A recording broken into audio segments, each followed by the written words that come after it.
बिस्मिल्लाहिर्रहमानिर्रहीम। Gilani forum YouTube channel में खुश आमदीद। आज की इस वीडियो में हम आपको सादात के नसब की खसूसियात बताएंगे। आपसे गुजारिश है कि अगर आप हमारे यूट्यूब चैनल पर नए हैं तो इसे सब्सक्राइब कर लें और साथ ही बेल आइकन का बटन भी दबा दीजिए ताकि हमारी हर नई आने वाली वीडियो आपको आसानी से मिल सके। इससे मुराद ये है कि जो खसूसियात यानी सादात के नसब में हैं वो किसी दूसरे नसब में नहीं, क्योंकि खसूसियत का मफहूम ही यह है कि उसी के साथ मुख्तस होती है।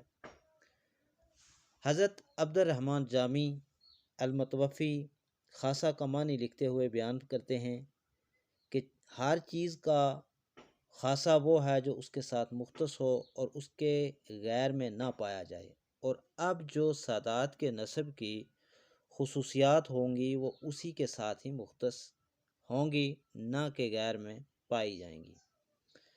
तो चलते हैं खसूसियात की तरफ। पहली खसूसियत सादात के नसब की ये है कि सादात के नसब की एक खसूसियत ये है कि अगरचे ये हज़रत अली रज़ी अल्लाह ताला अन्हो की औलाद में से हैं, लेकिन इसके साथ ही ये रसूलुल्लाह सल्लल्लाहु अलैहि वसल्लम की भी औलाद हैं।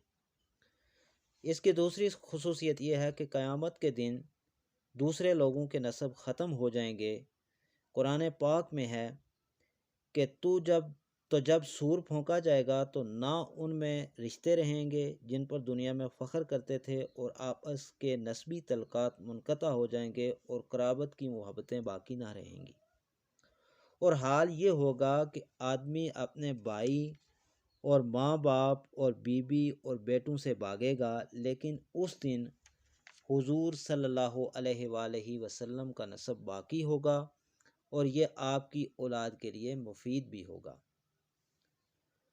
अल्लामा सैयद महमूद आलूसी बगदादी लिखते हैं कि क़यामत के दिन किसी का नसब फ़ायदा नहीं देगा मगर हुजूर सल्लल्लाहु अलैहि वसल्लम का नसब फ़ायदा देगा। और सादात के नसब की तीसरी खसूसियत ये है कि अहले बैत रसूल के नसब की एक खसूसियत यह भी है कि ये हुजूर सल्लल्लाहु अलैहि वसल्लम से लेकर आज तक महफूज और मुंज़बत चला आ रहा है। ज़माना की गर्दिशें और इनकलाबात इस पर असर अंदाज न हो सके और तागूती क़ुव्वतें इसको मुनहदम न कर सकें। हर ज़माने में अल्लाह ताला कुछ ऐसे अफराद पैदा फरमाता रहा है जो इसकी हफाजत फरमाते आए हैं। और सादात के नसब की जो चौथी खसूसियत है उसमें यह है कि अहले बैत अतहार और सादात के नसब की ये खसूसियत है कि ये एक पाकीज़ा नसब है, और ये खसूसियत सिर्फ़ और सिर्फ इसी नसब को हासिल है। दुनिया के किसी दीगर नसब में ये खसूसियत नहीं पाई जाती। कुरान पाक में है कि अल्लाह तो यही चाहता है कि ए नबी के घर वालों के तुम से हर नापाकी दूर फरमा दे और तुम्हें पाक करके साफ़ सुथरा यानी खूब सुथरा फरमा दे। इसका मतलब ये है कि इस नसब की एक खसूसियत ये भी है कि ये एक ऐसा पाकीज़ा नसब है और ये खसूसियत जो है वो किसी दूसरे नसब में नहीं पाई जाती। नंबर 5 पे जो खसूसियत है वो ये है कि जो सादात इस नस्ब अतहर से मुतल्लक़ हैं उनकी ताज़ीम फ़र्ज़ है। कुरान पाक में है कि रसूलुल्लाह सल्लल्लाहु अलैहि वसल्लम की ताज़ीम और तौक़ीर करो कि किसी शय का अमर इसके ज़िद व ख़िलाफ़ से नहीं है। जब ताज़ीम फ़र्ज़ है तो तोईन मना है।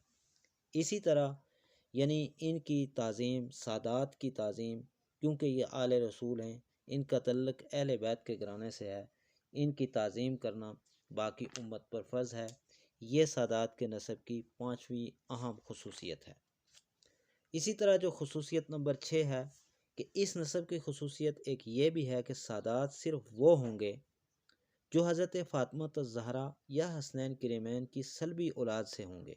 जैसे कि पहले गुज़र चुका है कि हज़रत फ़ातिमा ज़हरा की दो साहबजादियाँ हज़रत ज़ैनब और हज़रत उम्मे कुलसूम अगरचे औलाद रसूल हैं, लेकिन आगे उनकी औलाद रसूलुल्लाह सल्लल्लाहु अलैहि वसल्लम की तरफ मंसूब होकर सादात में शुमार नहीं होगी। और यानी यही है कि वही लोग इसमें शुमार किए जाते हैं। ये भी एक अलग से खसूसियत है जो सिर्फ़ सादात को हासिल है कि ये हज़रत फ़ातिमा की اور ان کے جو بیٹے حسنین کریمین ہیں ان کی جو اولاد ہے وہی سید ہوں گے۔ اور اس کی ساتویں خصوصیت یہ ہے کہ غیر کفو میں نکاح منعقد نہیں ہوتا، لیکن بقول ان لوگوں کے جو کہ کہتے ہیں کہ نکاح ہو جاتا ہے، اگر کوئی سید زادی غیر کفو میں نکاح کرے گی تو سادات کے نسب سے کٹ جائے گی، اور اس کے آگے جو اولاد ہوگی وہ غیر سادات کی ہم کف ہو جائے گی، اور سادات کے احکام اس پر لاگو نہیں ہوں گے، جو کہ سادات کے نسب ہیں، یعنی جو کہ سادات کے نسب میں بہت بڑا عیب ہے۔ اور خصوصیت نمبر 8 یہ ہے کہ اہل بیت کرام اور سادات کے نسب کی خصوصیت میں سے ایک خصوصیت یہ بھی ہے کہ جو ان کے نسب کی طرف نسبت ہو جائے اس کے احکام بھی بدل جاتے ہیں۔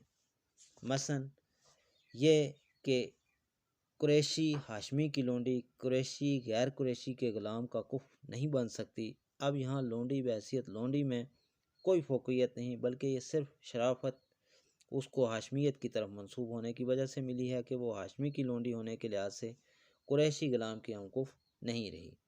اب ہاشمیہ یا سیدہ کا خود ہی اندازہ کر لیجئے۔ اور اس کی خصوصیت نمبر 9 یہ ہے کہ ہم نے جو خصوصیت نمبر 8 میں ذکر کیا ہے کہ اہل بیت کرام سادات کی طرف جس کی نسبت ہو جائے اس کے احکام بدل جاتے ہیں، جیسے کہ ہاشمی کی لونڈی کا کف قریشی غیر ہاشمی کا غلام نہیں بن سکتا، باوجود ہے کہ ہاشمی بھی قریشی ہیں، لیکن اس کی وجہ وہ احادیث ہیں جو بنو ہاشم کی فضیلت میں وارد ہوئی ہیں، جن میں سے ایک حدیث یہ ہے کہ ہم نے نسب کی اہمیت کی بحث میں یعنی جس کا ذکر کیا ہے کہ حضور صلی اللہ علیہ وآلہ وسلم فرماتے ہیں کہ اللہ تعالیٰ نے کنانہ سے قریش کو پسند کیا، پھر قریش سے بنی ہاشم کو، اب قریش سے بنی ہاشم کو پسند کرنا بنی ہاشم کے افضل ہونے کی دلیل ہے، اور یہ افضلیت اس بات کی بھی علت ہے کہ ہاشمی لونڈی کے لیے قریشی ہاشمی کا غلام ہم کف نہیں بن سکتا۔ اسی طرح جہاں اس سے بھی زیادہ افضلیت ثابت ہوگی وہاں افضلیت کا حکم بھی ثابت ہوگا، کیونکہ حکم اپنی علت کے ساتھ دائر ہوتا ہے۔ چنانچہ نبی کریم صلی اللہ علیہ وآلہ وسلم فرماتے ہیں کہ بنی ہاشم سے بنی عبد المطلب کو پسند کیا، اور عبد المطلب سے مجھ کو پسند کیا اور برگزیدہ کیا۔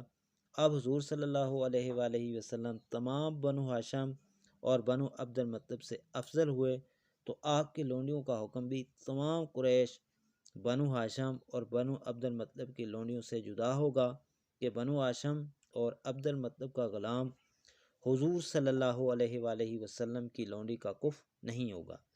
جب یہ حکم لونڈیوں اور غلاموں کا ہے تو حضور اکرم صلی اللہ علیہ وآلہ وسلم کی اولاد کا حکم قریشیوں، ہاشمیوں اور مطلبیوں کی اولادوں سے بھی یقیناً جدا ہوگا۔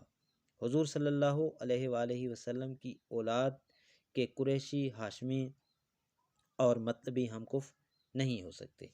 یہ تھی سادات کی یا اہل بیت کا جو گھرانہ ہے اس کی خصوصیات۔ اللہ تعالیٰ تمام اہل ایمان کو ان خصوصیات پہ عمل کرنے کی توفیق عطا فرمائے، اور تمام اہل اسلام کو محب اہل بیت کر دے۔